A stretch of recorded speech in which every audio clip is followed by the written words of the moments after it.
Hey guys, what's up? Good and welcome back to my channel. It's your boy Uncle Stu and I'm back like I never left. Make I copy Coco. But what's good, guys? It's been like 3 months since I last dropped my last video, but we are back. I mean, a lot of things have already started oculating in this January. I don't get it. I mean, like it's just January 20. And so much has happened already. And by the way, this January is not January like the other Januaries that January. You agree with me? I mean, come on, like today is 20. This January the pace, and we are happy for that.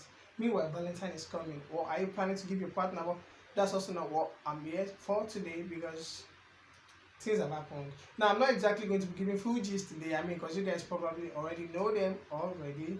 But I'm going to be talking about just I'm just going to be brushing through them, like summaries of everything that has happened in January so far. Maybe not everything, but a couple of things, maybe the important ones. Now, I think the major highlight of January gist was Dangote's ass trending online, or maybe not just his ass, Dangote's side chick saga. I mean, who would have thought that I'm about to the barrage? I had no idea, yo, it was shocking. I had no motherfucking idea. But I mean, man, women are sort of like, I mean, that's the richest African man. If he did, if himself they do, I mean, man, just virtually anybody can do. That's just it. Like, although it's not as if I'm supporting extramarital affairs, but I mean, it's just shocking to find out. I mean, and that just says a lot about how really irresistible extramarital affairs is for some people, for most people. I mean, it's crazy, man. It's crazy. And then to see Dangote's bomb trending on the internet the following day after the saga, or 2 days after the saga, that was just like a whole new level to it. I don't want to get into that because I do not want this video to be long, so just don't say. Now, NIN. Meanwhile, this NIN Wahala started in December. It started in December, but people did not take it serious so much until this January Wahala with NIN. I don't understand. This country does the tire me. Why do they need us to go and link our NIN when to our SIM cards, when the government has database? They can just use some sort of database to sync all of these things together.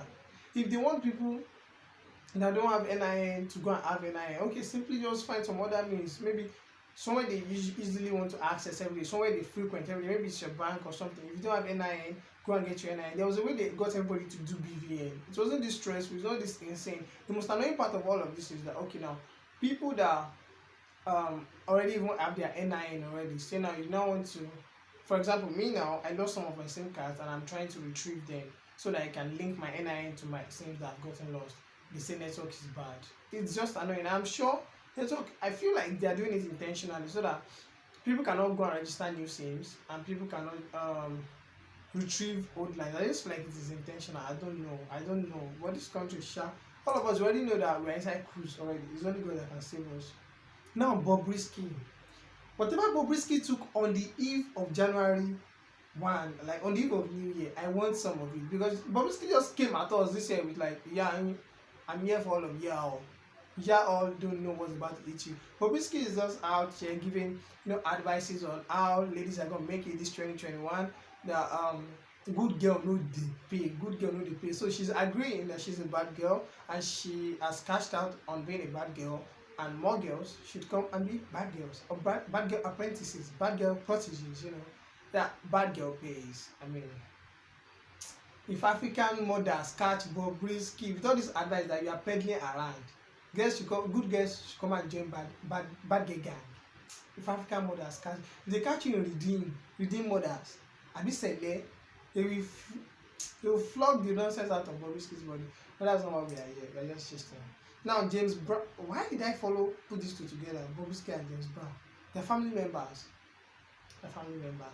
Well, the African princess, abusing Nigerian princess, James Brown, is also not slowing down this year. In fact, they say, I don't know, is it he or she? Anyways, well, James Brown and Bobrisky can collect the same chair. Now, Oloture, we had an issue with Oloture, the movie. It was a movie released by Ebony Life Productions, which the CEO is Mo Abudu. But after the movie came out, there was so much wahala after it. Not immediately after, but sometime after. I think this was like a week ago now. The journalist whose life story was Oloture came out to drag them and say they published a story without us getting copyright from her or patent right or some right to publish and all like that. That I think she was suing them for maybe 50 million naira or so. I'm like, hey, voila, this shit, it had Apple, something occur.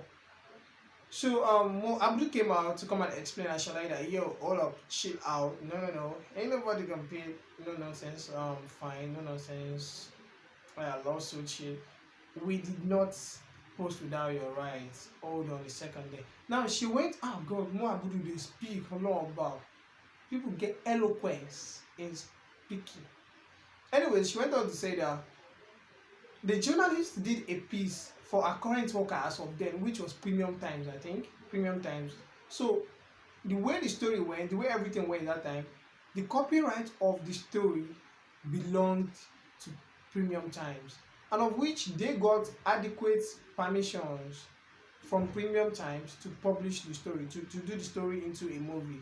So they are not owing her anything and she should get her facts right. Meanwhile, even during the whole process of everything, Moabudu went on to say that like they invited her to some screenings, that she knew that they were making a movie and everything like that. She was aware of everything. Even when she lost a relative, she texted Moabudu. Moabudu sent her some relief packages and all like that. So it's not as if they were having issues before.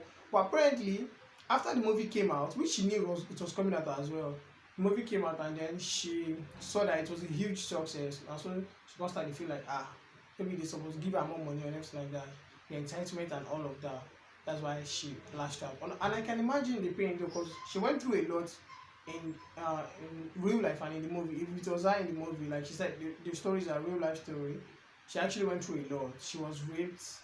Okay, so what the journalist actually wanted to do was that they wanted to do a piece on human trafficking. So she went undercover into human trafficking rings to go and investigate and know a few things like that. But she went through a lot of real life things. She was raped and a lot of other things like that. So it's painful if you are not getting paid enough for all of that risk. It's just very sad. Well, I mean, I think it's just copyright knowledge that's threw that out there. She didn't know so much about copyright, so sorry about that. And then lastly on my this is not lastly on my list. Last on my list is still, what am I saying? Anyways, second to last here is Zlatan Ibile blocked copy on internet, like on social media. Like I don't understand. I think this was just one morning, like 2 weeks ago. Copy just came online and said she doesn't understand why Zlatan blocked her on Twitter and WhatsApp. And I'm like, so it's true that nobody above blocking.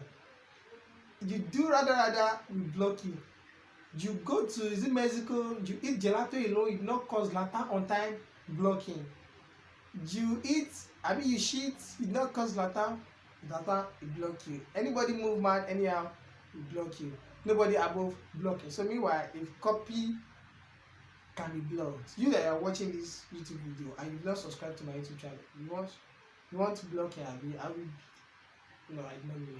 So guys, please, if you don't subscribe to my channel yet, make sure you subscribe to my YouTube channel. We are going to be having a lot of fun as I'll be bringing more entertainment gist, industry gist, a few of politics and Nigeria updates generally. And last but not the least is Armed Forces Remembrance Day. The birds refuse to fly. Kilo, the pigeons, or like on that day, they will release pigeons into the air and then they will fly away. Turns out pigeons, bless they don't get strength to fly because like all the pigeons just be like, what did you say? Kilo we. That was in Abuja or in Aso Rock. We thought that was the end. Imo States too, same thing happened. They just throwing the birds like this, the pigeons like this. The pigeons were falling back again. Like, when I don't feed them, go, like these things. But yeah, that's all I've got for you guys today on. What am I going to call this thing? I should have a name for this. Maybe industry gist. 10 minutes with you. Anyway, guys, that's what's up. I'm going to catch you in the next video. Hopefully tomorrow or next tomorrow. Do make sure you subscribe to my channel, like this video, share it, call all your friends, your family members, come and subscribe to my channel. Enjoy. Blue. There's no money in Nigeria. I want to be able to tell my parents, but yes, I'm making it on YouTube. Alright, so have a lovely day, guys, and